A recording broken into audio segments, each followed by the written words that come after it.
चलो देखो प्रश्नावली 3 न, तीसरे का ए, हाँ वही डॉक्टर मनोहरे। नई वाली किताब आप पढ़ रहे हो, अगर आप कोई नया लड़का लेना चाहेगा तो नया एडिशन लेगा, नया एडिशन यानी 2024-25 वाला डॉक्टर मनोहरे बुक। ठीक, आप एनसीईआरटी का भी प्रश्न पूछ सकते हो, अगर एम मनोहरे पढ़ लेते हो तो एनसीईआरटी तो पूरा कवर हो जाता है। पूरा मनोहरे के बुक में पूरा का पूरा एनसीईआरटी है ना, और जहाँ एनसीईआरटी है ना वहाँ लिखा है सामने ये किसका प्रश्न है, एनसीईआरटी का। डॉक्टर मनोहरे बुक और दो चर वाले रैखिक समीकरण युग्म। फिर आज हम आपसे पूछेंगे, बताना जरा यहाँ जो हम ऐसे अंडरलाइन कर रहे हैं उसको बताना है आपको, और युग्म। ठीक, अभी हम लोग पढ़ना चालू करेंगे। पहले ये बताओ यहाँ जो लिखा है उसका अर्थ पूरा जानते हो कि नहीं। रोज इसीलिए बताते हैं कि आप खूब अच्छे समझ लो क्या मतलब है, क्या सेंस है। ये नहीं कि बस आप पढ़ते रहो, कोई मतलब नहीं है। क्या लिखा है उसका कोई अर्थ नहीं आपको पता। दो मतलब क्या, दो होने चाहिए, और चर मतलब चर, कितने चर होने चाहिए, दो। ऐसा समीकरण जिसमें कितने चर हों। आगे क्या लिखा है, रैखिक का मतलब क्या है, जिसकी घात क्या हो, एक हो, यानी दोनों चरों की घातें क्या होनी चाहिए, एक होनी चाहिए। ये बहुत आज आपको लग रहा होगा ये बहुत छोटी चीज़ है ना, कक्षा 10 के लेवल में छोटी है। हम आपको, आप कहोगे तो एक आध दो प्रश्न सीजीएल का दिखा देंगे आपको। इसका इतना दमदार प्रश्न है कि जिस प्रश्न को आप 3 पन्ने में हल करेंगे या 2 पन्ने में हल करेंगे, केवल 1 लाइन में हम करवा देंगे। इसका मतलब देखो, रैखिक का मतलब उसको कहते हैं माने मोनोमियल। रैखिक को क्या कहते हो, मोनोमियल। वहाँ अंग्रेजी में ही थोड़ा ज़्यादा रहता है। तो डिग्री ऑफ पॉलिनोमियल माने घात, पॉलिनोमियल की घात। अगर किसी माने दिए गए प्रश्न का घात 1 है तो उत्तर का भी घात क्या होगा, 1 होगा।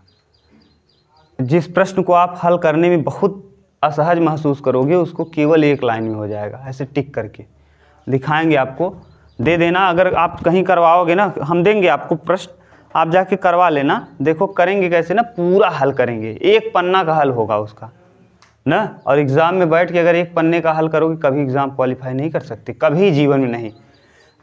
120 मिनट, 120 क्वेश्चन, हाँ। और सोचो मान लो 100 प्रश्न और 60 मिनट, कितना टाइम मिल रहा है, 38-40 सेकेंड। एक प्रश्न को 40 सेकेंड में पढ़ना है, पढ़ना भी है, समझना भी है, हल करना है, टिक करना है। सोच लो 40 सेकेंड माने जैसे दिया रहेगा कम से कम, जितना लंबा आपके यहाँ प्रश्न है दिया है पढ़ने को ना, एक व्यक्ति इतने रुपए की जी ये है इतने रुपए, उतना बड़ा प्रश्न पढ़ना है, उसको समझना है, लिखना है, तब हल करना है और तब टिक करना है 40 सेकेंड के अंदर। सोच लो ना, इसीलिए कह रहे हैं खूब बढ़िया से पढ़ते जाओ। तो 2 का मतलब 2, चर का मतलब चर, वाले मतलब रैखिक समीकरण, वाले से तो कोई मतलब नहीं, 2 चर होगा, रैखिक यानी घात 1 होगी, समीकरण यानी इक्वल का निशान होगा, इक्वल का, और युग्म मतलब जोड़े में होगा, यानी 2 चरों वाला रैखिक समीकरण भी होगा और उसमें 1 नहीं बल्कि कितने समीकरण होंगे, 2 समीकरण होंगे। ठीक, स्टैंडर्ड इक्वेशन बता ही दिए थे, a1x + b1y + c1 = 0 और a2x + b2y + c2 = 0। ये 2 इसलिए बोल रहे हैं क्योंकि युग्म लिखा है, युग्म मतलब जोड़ा। ठीक, अब आपको कुछ चीज़ हम आपको रोज़ बोलते हैं लेकिन आप लोग कुछ पता नहीं करते हो कि नहीं। किताब लाओ, वो किताब एडिशन, नया वाला एडिशन दो, पीछे से 2 किताब। अब आप लोगों को एक चीज़ बोले हैं कि 20 तक वर्ग याद करो, नहीं 20 तक आए, 20 तक याद कर लो, नहीं तो फिर आपको दिक्कत होगी ना। 20 तक वर्ग याद कर लोगे, त्रिकोणमिति में हम आपको पेन उठाने को कहेंगे ही नहीं। अगर आपको 20 तक का वर्ग याद रहेगा, विश्वास मानो हम त्रिकोणमिति में आपको डायरेक्ट उत्तर दिखाना सिखा देंगे। और जो पढ़ा होगा वो देखा होगा कि 5 दिया होगा तो 12 होगा और 13 होगा, 8 दिया होगा तो 15 होगा और 17, उत्तर 15 या 17, 8 15 दिया रहेगा, अगला उत्तर होगा 17। ये दिखा दिए आपको ना।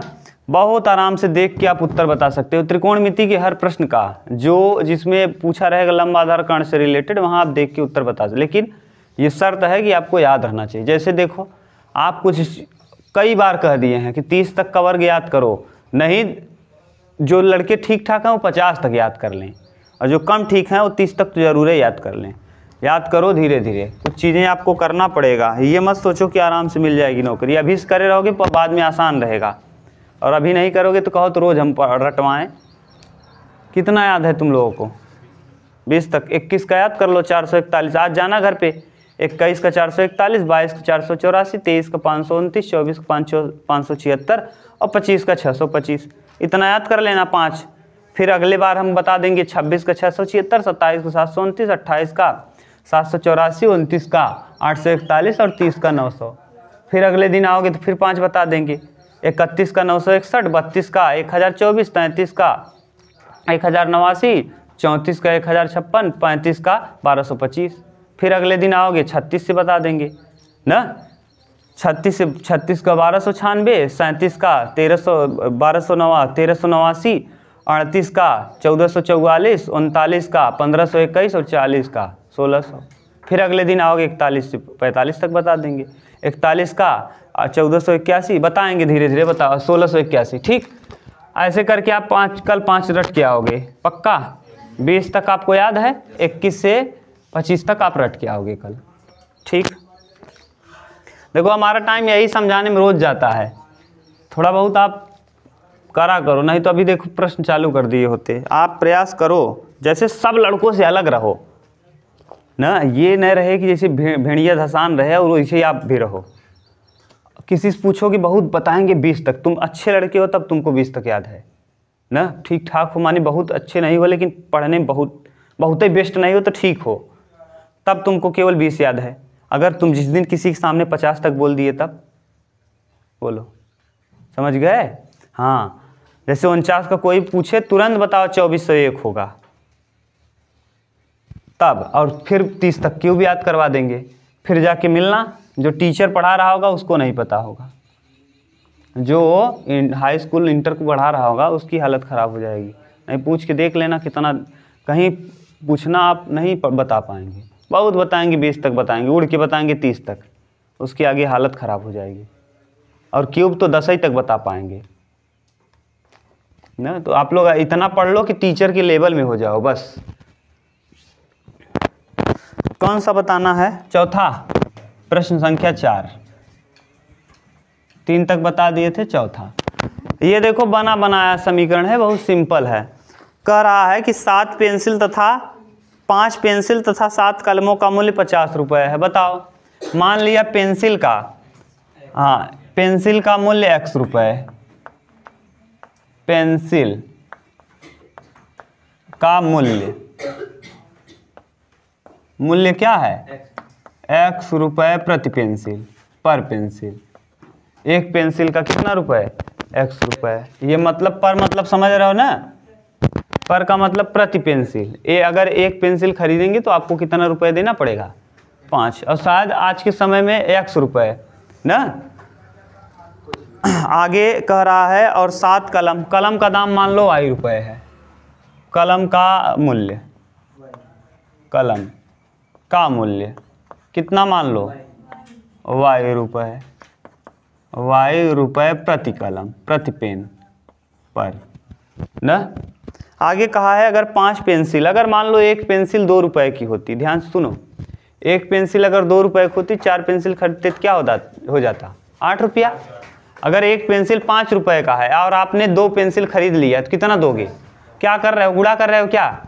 शर्त के अनुसार। अब शर्त में जो कह रहा है उसको देखो, शर्तानुसार। ध्यान समझना, बहुत सिंपल है, कुछ है नहीं दम ना। केवल एक चैप्टर आपको अच्छे से पढ़ना है पूरे मैथ में, 3D। और 3D के लिए आपसे पैसा जमा कराएंगे इस बार, 10-10, 20-20 रुपये जमा करवाएंगे सबसे। और क्यों जमा कराएंगे जानते हो? क्योंकि अगली बार हम तो बनाए थे, इस बार हम प्लास्टिक का मंगवा लेंगे। शंकु, कोन, घन, घना पूरा प्लास्टिक का मंगवा लेंगे, मस्त एकदम, जैसे आपको दिख जाए एकदम अच्छे से। देखिए शर्त में क्या कह रहा है कि 5 पेंसिल यानी 5x, एक पेंसिल का अगर x रुपये तो 5 पेंसिल का 5x प्लस कितने 7 कलम तो 7y बराबर कितना 50 रुपये। यानी आपने 5 पेंसिल खरीदा और 7 कलम खरीदा, तो अब आपने दुकान पे जोड़ा नहीं, उससे कहा कितना रुपया भैया, उसने कहा 50 हमको दे दीजिए, तो आपने क्या कर दिया 50 रुपये दे दिया। अरे कभी आप जाते होंगे, मान लो कुछ खरीदते होंगे, 2 चीज़ आपने कॉपी खरीदा और पेन खरीदा, उससे पूछा कई रुपया हुआ, उसने कहा 20 रुपये हुआ। मान लो आपने एक कॉपी खरीदा एक पेन खरीदा, तो अब किस हो रहा होगा, हो सकता है कॉपी 12 का हो पेन 8 रुपये का, हो सकता है कॉपी 15 का हो पेन 5 का हो, हमको पता नहीं कितने का है, लेकिन ये पता है कि आपने 5 पेंसिल खरीदा है और 7 ठो कलम खरीदा है। ये समीकरण नंबर हो जाएगा क्या पहला। ठीक, आगे कर रहा है 7 पेंसिल। अगर यही उल्टा हो जाए, अगर आप क्या खरीद लो 7 ठो पेंसिल खरीद लो और 5 ठो कलम खरीद लो, तब आपको देखने को मिल जाएगा 46 रुपये। कितना 46 रुपये, ये सेकंड हो जाएगा। अगर यहाँ से देखो तो किसकी संख्या बढ़ने पे दाम कम हो जा रहा है, यहाँ देखो किसकी संख्या बढ़ी, पेंसिल बढ़ गई तो दाम क्या हो गया कम हो गया। इसका मतलब पेन महंगा है। ये दिमाग, पेन जब परीक्षा में देता है ऐसे ही देता है। 5 पेन लिए थे और 7 पेंसिल लिए थे, दाम हो गया था 50 रुपये, और आप गए हो 7 पेंसिल लिए पेन 5 लिए हो, तो दाम क्या हो गया कम हो गया। इसका मतलब कौन महंगा है, पेन महंगा है पेंसिल सस्ता है। ये जरूरी नहीं कि ऐसा हो ही, इस वाले प्रश्न में पेन महंगा है और पेंसिल क्या है सस्ता। अब जरा ये बताओ, जो नियम बताए हैं 3 कंडीशन बताएं, हम रोज रोज आपको रटाते हैं, क्योंकि वहाँ से 100% फिक्स है प्रश्न आना, एकदम फिक्स, जहाँ कहो वहाँ हम लिख के दे दें, पक्का आना तय है। 3 कंडीशन बताए हैं, एक जब रेखाएं प्रतिच्छेदी हों, दूसरा कंडीशन बताए हैं जब रेखाएं समांतर हों, तीसरा कंडीशन बताया है जब रेखाएं समपाती हों। समपाती होने पर असंख्य हल होता है, अपरिमित रूप से अनेक हल होता है। उसका कंडीशन क्या था, a1/a2 बराबर b1/b2 बराबर c1/, ये किसके लिए था समपाती। समांतर के लिए क्या था, a1/a2 बराबर b1/ not equal to c1/। और तीसरा कंडीशन बताए थे a1/a2 बराबर नहीं होगा b1/b2 के, और b1/b2 नहीं बराबर होगा c1/। तीनों बराबर नहीं होंगे तो रेखाएं क्या होंगी प्रतिच्छेदी, और उसका कितना हल होगा एक, क्योंकि रेखाएं केवल एक ही जगह पे क्या करेंगी प्रतिच्छेदित करेंगी। 2 रेखाएं अधिकतम कितनी जगह पे प्रतिच्छेदित कर सकती हैं, केवल एक जगह पे, बस उससे ज़्यादा कभी नहीं प्रतिच्छेदित। रेखाएं टेढ़ी मेढ़ी नहीं होती हैं, रेखाएं सीधी होती हैं, और 2 रेखाएं अधिकतम कितनी जगह प्रतिच्छेदित कर सकती हैं, एक के अतिरिक्त कहीं प्रतिच्छेदित कर ही नहीं सकती। अब ऐसा नहीं है कि रेखा ऐसे खींचे एक ऐसे खींचोगे, अब ये नहीं कि सर जी ये रेखा मेरा है, ये रेखा थोड़ी ना वक्र है। रेखा और वक्र में अंतर समझ रहे हो ना, रेखा हमेशा सीधी होती है और इसका कोई और छोर नहीं होता है, यानी ये कहाँ से निकल रही है कहाँ तक जाएगी इसका कोई अंत नहीं है। लेकिन किरण जो होता है वो एक निश्चित बिंदु से निकलकर अनंत तक जाता है। जैसे सूर्य से निकलती है रेखा की किरण निकलती है, तो सूर्य एक निश्चित बिंदु है और वहाँ से अनंत तक जा रहा है, समझ गए। तो और किसके, एक बार सीजीएल में प्रश्न पूछा, रेखाओं के झुकाव को कोण कहते हैं कि किरणों के झुकाव को कोण कहते हैं। गधा है, कोण कैसे बना था ये बताओ। ये ऐसे रहता है, पीछे भी क्या है एक निश्चित बिंदु होता है, क्या है ये निश्चित बिंदु है। तो 2 किरणों के झुकाव को कोण कहते हैं। तो कोण किसे कहते हैं, 2 किरणों के झुकाव को, ये नहीं 2 रेखाओं के झुकाव को, 2 किरणों, क्योंकि किरण का एक निश्चित बिंदु होता है। और जब आप बनाते हो चांदा में, तो ये चांदा है ऐसे रहता है, यहाँ पे आप ऐसे बीच में दिया रहता है 90 डिग्री, और यहीं पे आप रख करके 60 भी बनाते हो, यहीं रख के 30-45 जो भी बनाते हो, यानी एक निश्चित बिंदु से बनाते हो। तो यानी एक निश्चित बिंदु से 2 किरणों के झुकाव को, एक किरण ये है एक किरण ये है, 2 किरणों के झुकाव, इन दोनों के बीच कुछ झुकाव है, ढाल है, इसी को क्या कहते हो, कोण कहते हो। हर चीज समझ लो। तो यानी प्रतिच्छेदी रेखाएं केवल और केवल कितनी जगह पे कट करती हैं। जरा इस प्रश्न को देख के आप बताओ कि रेखाएं कैसी होंगी। 5/7 क्या है, 5/7 इक्वल 7/5 इक्वल 50/46। 50/46 को कटा दो, 25/23 23 दूना 46, 25 दूना। जरा ये बताओ 5/7, 7/5, 25/23 कौन कौन बराबर है?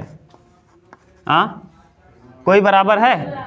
कोई बराबर ही नहीं है। जरा ये बताओ रेखाएं जो बनेंगी क्या बनेंगी, कितना हल होगा? अब आप मान लो आपको नहीं आता, आप एकदम बेवकूफ़ हो, ठीक, तो जो बनाना ऐसे करना, ये एग्ज़ाम में आ गया, कुछ नहीं करना है, हो गया, बस दिमाग लगाना, रेखाओं को क्या कर देना, प्रतिच्छेदी बना देना ना। थोड़ा सा दिमाग जहाँ से नहीं, थोड़ा सा और सिखा दे रहे हैं कैसे करोगे ना। अब आपको क्या करना है, इन दोनों समीकरणों को, इसको और इसको हल कर लेना है ना। इसको क्या कर लेना, हल। हम y के पदों में पहले इस समीकरण को चेंज करेंगे, किसके पद में, y। तो यहाँ देखो 7y को यहीं रहने दो, ठीक, और यहाँ क्या है 50, और ये देखो प्लस में है, उस तरफ जाएगा तो क्या हो जाएगा, माइनस क्या 5x। अगर हम y लिखें तो यहाँ 50 हो जाएगा, -5x हो जाएगा, और बटे में 7। ये समीकरण नंबर किसका हो गया, पहले का। ऐसे ही दूसरे का भी बना लो। दूसरे के लिए देखो यहाँ y को यहीं रखो, 5y यहीं रहेगा, ये है कितना 46 -7x। अगर हम यहाँ से y लिखना चाहें, देखो दिखेगा भैया 46 -7x बटे 5। वीडियो में दिख रहा है कि नहीं, कट गया, ठीक, ये है, ये समीकरण नंबर फर्स्ट और ये समीकरण नंबर सेकंड का ग्राफ है, किसका। अब एक चीज़ ध्यान दो, नीचे क्या है, वो यहाँ क्या है, पहले हम पहले ग्राफ की बात करते हैं। आप x की जगह ऐसा मान रखो चाहे जो वो 7 से क्या हो, कट जाए, 7 से क्या हो, कट जाए। एक तो हम रख लेते हैं, देखो अगर हम यहाँ रख लें 5, यहाँ कुछ भी रखो, 5 दहम्मा 50, अगर 10 रख लें, x की जगह हम 10 रख लें, तो 5 का गुणा 10 में करेंगे कितना आएगा 50, और 50 में से 50 जाएगा 0, 0 में किसी का भाग देंगे 0, ठीक, बोलो। तो एक वैल्यू तो आपने सोच लिया कि हम x की जगह पे क्या रख लें 10। तो ग्राफ फर्स्ट के लिए, समीकरण फर्स्ट के लिए, किसके लिए, समीकरण नंबर 1 के लिए, 1 के लिए। बहुत ध्यान समझ लेना, ये कैसे पुट करते हैं ना, ये जैसे आप लोग सोचते होंगे सर जी कैसे तुरंत ही पहचान लेते हैं कि ये पुट करेगा। नीचे 7 है, 7 का मल्टीपल ढूंढो, रखने पे 7 से कट जाए ऐसा कुछ ढूंढो। तो पहले हम 0 को ढूंढ लेते हैं, 0 में किसी संख्या से भाग दो, 0 ही आना है। तो यहाँ समीकरण 1 की बात कर रहे हैं हम, देखो डायरेक्ट यहाँ कर दे रहे हैं, करें वो लिख के करें, समझ जाओगे, डायरेक्ट कर दे रहे हैं, ठीक। यहाँ x लिख रहे हैं, यहाँ क्या y। देखो अब आपने क्या रखा भैया, आपने जब 10 रखा, x की जगह पे क्या रखा, तो 10 पचे 50 में से 50 घटाएंगे, 0 में 7 का भाग देंगे, यानी x की जगह जब 10 रखा आपने तो y का मान आ गया 0। अब ऐसा सोचो कि ये 7 से कट जाए। अब 7 से कब कटेगा जानते हो, जब यहाँ -2 रख लें, -4 रख ले, 5 चौके -20, -2 रखे, -4 रखेंगे, तो 5 का गुणा -4 में करेंगे तो +20 हो जाएगा। क्यों, क्योंकि यहाँ माइनस पहले से लगा है, तो 5 चौके 20, 50 और 20 70, 7 से कट जाता है क्या, यही दिमाग लगाना है, समझ गए। ऐसा दिमाग आप लगाओ कि वो 7 से क्या हो, कट जाए, ठीक। बोलो अगर हम x की जगह -4 रख ले रहे हैं तो जरा यहाँ रखो, 5 का गुणा 4 में करेंगे, 5 चौके 20, कितना आ जाएगा 20, और माइनस यहाँ लगा है और माइनस यहाँ लगा है, क्या हो जाए प्लस, तो 50 और +20 70 में 7 का भाग देंगे। बोलो जरा, एक वैल्यू और सोच लेते हैं, ऐसा सोचो जो कट जाए। अब क्या सोच सकते हो वो देखो, अगर हम यहाँ -2 रख लें और 7 से कटेगा क्या, 7 से 14 कटेगा, 21 कटेगा, 28 कटेगा, 35 कटेगा, 35 बना सकते हो। कैसे, देखो 5 तिहाई 15, 50 में से 15 जाएगा, क्या आएगा 50 में से 15 घटाओगे 35 आएगा, और 50 में 35 घटाओगे 7 से कट जाएगा, यानी हमको 7 का मल्टीपल ही ढूंढना है, यानी x की जगह हम क्या रख दें 3। 3 रख लें, 5 तिहाई 50 में से 15 जाएगा, 35 में 7 का भाग देंगे 5। बोलो भाई, समझ गए? यानी कुल मिला के ऊपर ऐसा मान सोचना है कि जो 7 से क्या हो, ठीक भाई, क्लियर।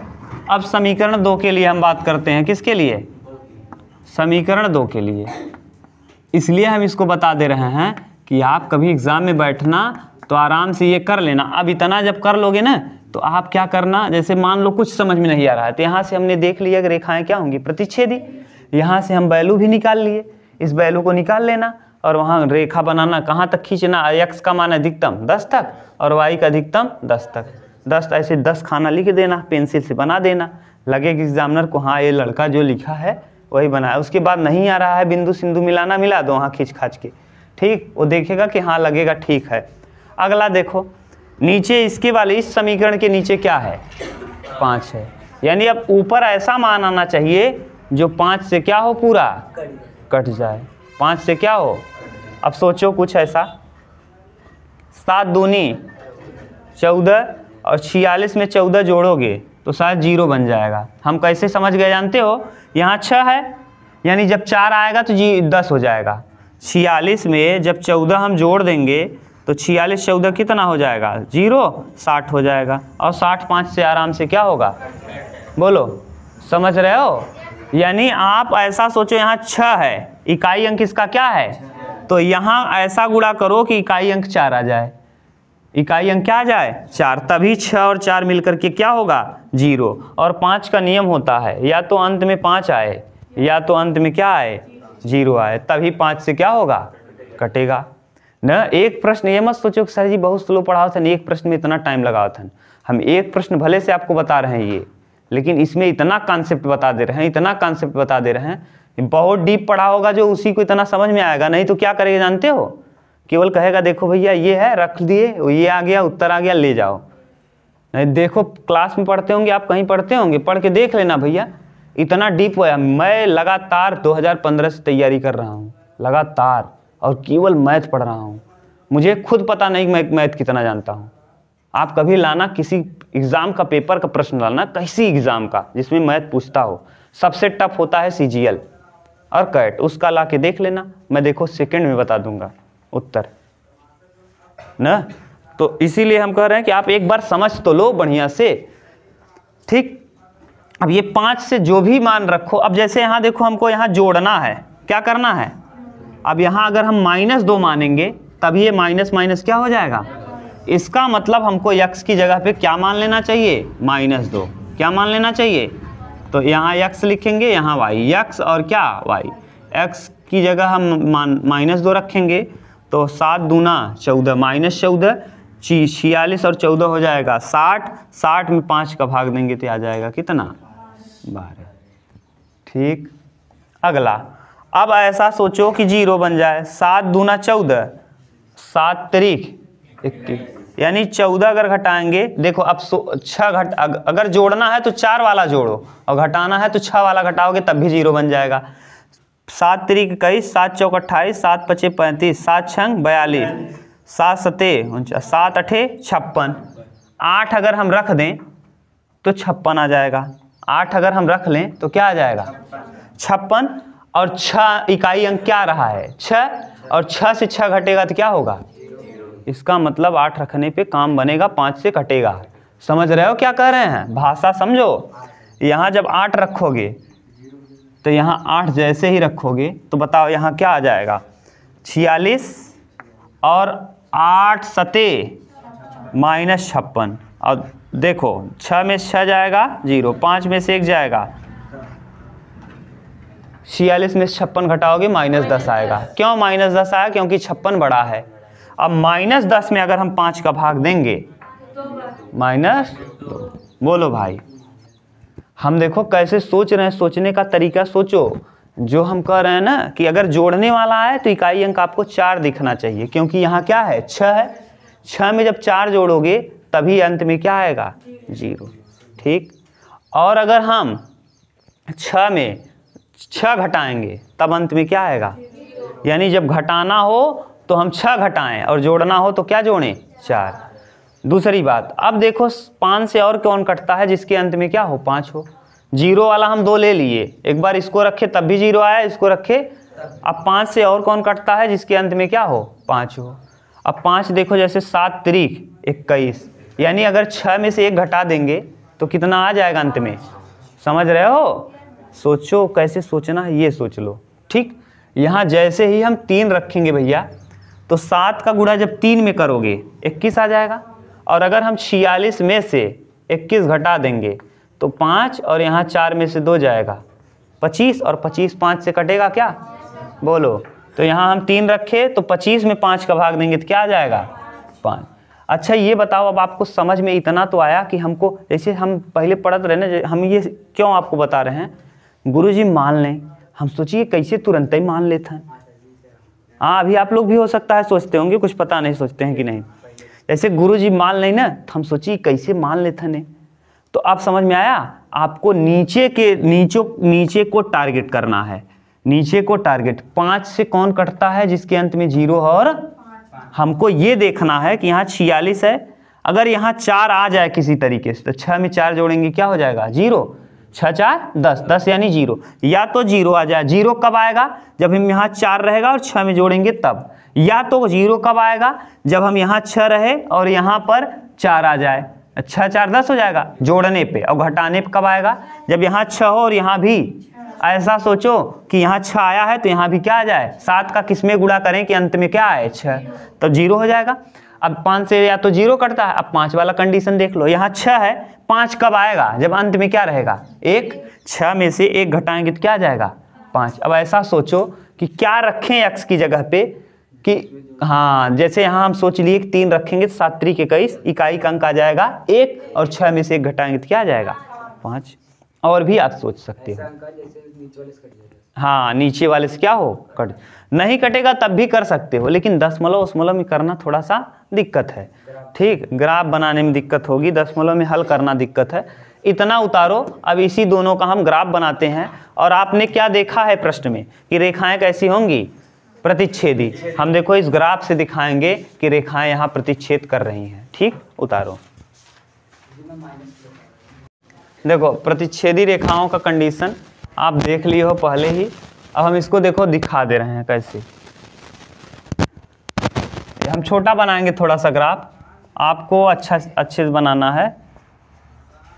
अभी आप बनाना सीख लो, ग्राफ पेपर आप लिए हो तो ठीक है, नहीं लिए हो तो कॉपी में ही अपना फीते से नाप के बना लेना। हम बहुत छोटा छोटा अंक मान ले रहे हैं, यहाँ अधिकतम 10 गया है, ठीक। तो 10 मतलब यहाँ 5 1 2 2 मान लो, 2 2 4 2 6 2 8 और 2 क्या 10, ठीक। 3 भी आएगा बीच में कहीं आगे, इधर कहाँ माइनस में भी आया है, -4 तक है। देखो 2 और 2 4, ये -4 हो जाएगा इस तरफ। ऊपर देखो x वाला हो गया, y अधिकतम कहाँ गया है 10 तक, तो 2 2 4 2 6 2 8 और 2 क्या 10, 2 2 का हम ले रहे हैं गैप। अब इधर देखो यहाँ x कितना गया है 8 तक और यहाँ -2 गया है, सही है, ये तो मिल जाएगा इसी में। अधिकतम y यहाँ कहाँ तक गया है 12 तक और -2, यानी 10 के बाद और 2 ले जाओ, 10 यहाँ 10 तक खींचा ही था, ये क्या हो गया 12, और यहाँ है y का मान कहाँ तक गया है -2, तो यानी ये -2, नीचे की तरफ y माइनस होता है। पहले वाले के लिए आप रखो x का मान कितना है 10, यानी 2 2 4 2 6 2 8 2, x का मान है 10 और y का वैल्यू है क्या, तो 10,0 ये है, ये वाला बिंदु है 10,0, यानी ये वाला मान है 10, x अक्ष पे 10 है, y अक्ष पे कुछ भी नहीं 0 है।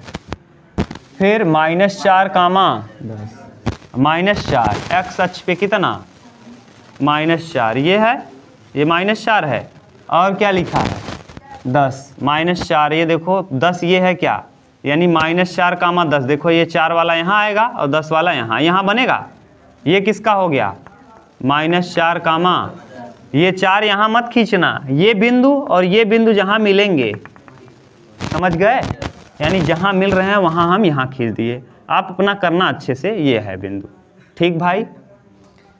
अब आगे देख लो, बस इतने से ही बन जाता है, क्यों आपको बताएं, रेखा खींचने के लिए अधिकतम 2 बिंदु, दोनों बिंदुओं को मिला दो, फित्ता रखना, इस वाले बिंदु को और इस वाले बिंदु को क्या कर देना, मिला देना, जो बनेगा वही क्या होगा, ग्राफ होगा। ठीक, अगर यहाँ 3 देखें और 5 देखें, एक्स अक्ष पे 3 ये होगा, 2 है 3 और यहाँ देखो 5 इसी के अंदर आ जाएगा, यानी कुल 3 और 5 यहाँ आएगा। सीधा मिलाओ इस रेखा को। अब मैं मिला नहीं पाऊंगा, टेढ़ा मेढ़ा हो जाएगा, देखो फिर भी मिलाने का प्रयास कर रहा हूँ, उल्टा सीधा हुआ ना। ये दोनों मिलना चाहिए, आप फीती रखना, मेरे पास कोई इतनी फीती नहीं है। ठीक, आप मिला लेना। आगे दिया है, दूसरे ग्राफ की बात करते हैं। -2 यानी ये है, और कितना 12 यानी ये क्या था 10 था, और ये क्या है 12, -2, 12 यानी ये वाला बिंदु। ठीक है, ये देखो ऐसे जाएगा, ये वाला ये क्या है -2, 12। अगला बिंदु देखो ये, हाँ, और क्या है 8,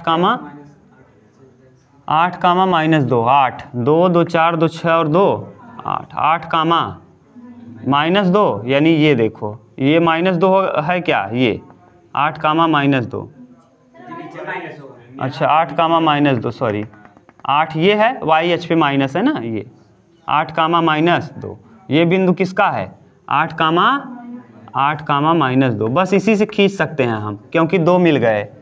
ठीक, इन दोनों को क्या करो, बताओ क्या हो रहा है, दोनों रेखाएं कहाँ प्रतिच्छेदित कर रही हैं, और आपने कैसे हल किया था, तो क्या आया था, जब आपने सूत्र का उपयोग किया था कैसा दिखा था, समझ गए।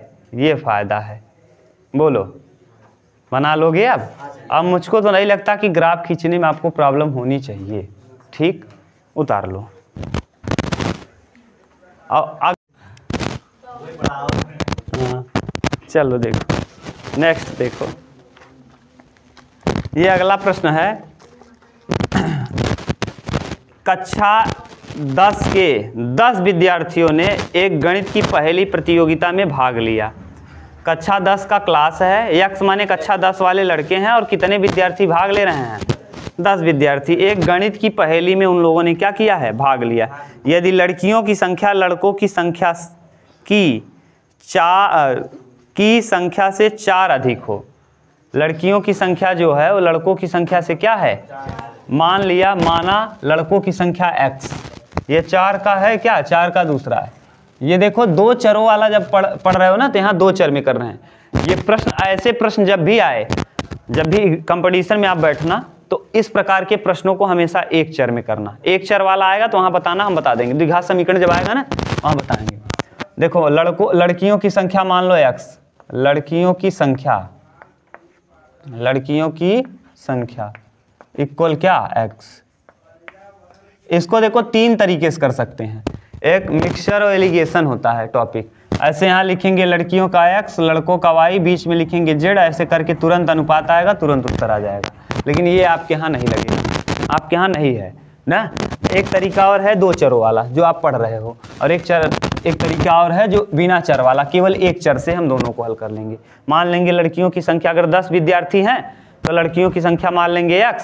अगर मान लो किसी कक्षा में 10 विद्यार्थी हैं, 5 लड़कियां हैं, तो कितने लड़के होंगे, 5 होंगे। तो आप मान लो अगर लड़कियों को आपने 10 लोग थे, अगर लड़कियों को आपने x मान लिया, तो लड़के क्या होंगे 10 - x। बस एक तरीका ये है, लेकिन अभी ये करना नहीं है। क्यों? क्योंकि हम लोग कितने चर वाला पढ़ रहे हैं, इसमें कितने चर हो गए, एक ही चर है। तो एक चर वाला तो हमको पढ़ना नहीं है, लेकिन एक चर से प्रश्न बिल्कुल सिंपल हो जाता है, समझ गए। अब प्रश्न क्या कह रहा है, लड़कियों की संख्या x और लड़कों की संख्या y। लड़कों की संख्या क्या है, y है। ठीक, आगे कह रहा है प्रश्न में कि कक्षा 10 के 10 विद्यार्थियों ने, 10 विद्यार्थी, अच्छा ये बताओ विद्यार्थी में कौन कौन शामिल होता है।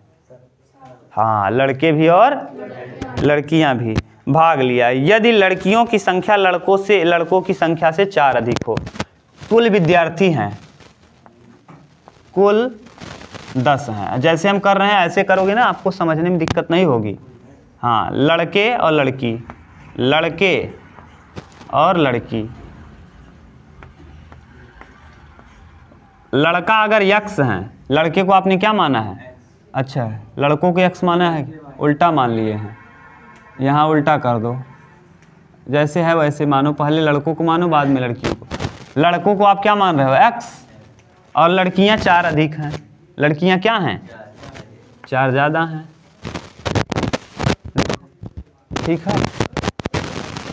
आगे कह रहा है इसी में 4 अधिक हों तो प्रतियोगिता में भाग लिए लड़के और लड़कियों की संख्या, प्रतियोगिता में भाग लेने वाले लड़कों और लड़कियों की संख्या कितनी होगी, लड़के और लड़कियों की संख्या कितनी होगी ये आपको बताना है।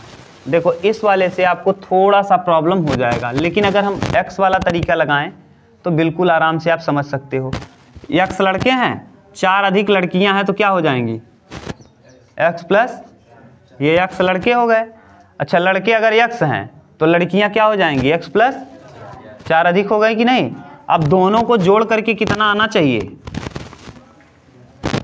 अरे भैया कुल लड़के हैं कितने, कुल विद्यार्थी हैं 10, तो x कितना x, 2x प्लस 4 बराबर कितना 10, तो 2x बराबर 6, अरे 10 में से 4 जाएगा 6, तो x बराबर कितना 2 तिहाई 6, यानी लड़के जो हैं वो 3 हैं, लड़के कितने हैं, तो लड़कियां 4 और 3 7, x का मान आया कितना 3, तो 3 रख दिए, यहाँ 3 और 4 जोड़ोगे तो क्या है, बताओ लड़कियां लड़के 3 हैं, लड़कियां 7 हैं, कुल कितने हो गए, बताओ कितनी लड़कियां ज़्यादा हैं, लड़के कितनी ज़्यादा हैं, प्रश्न में कितना कहा था ज़्यादा, समझ गए, उतार लो। ये 2 वेरिएबल वाला है।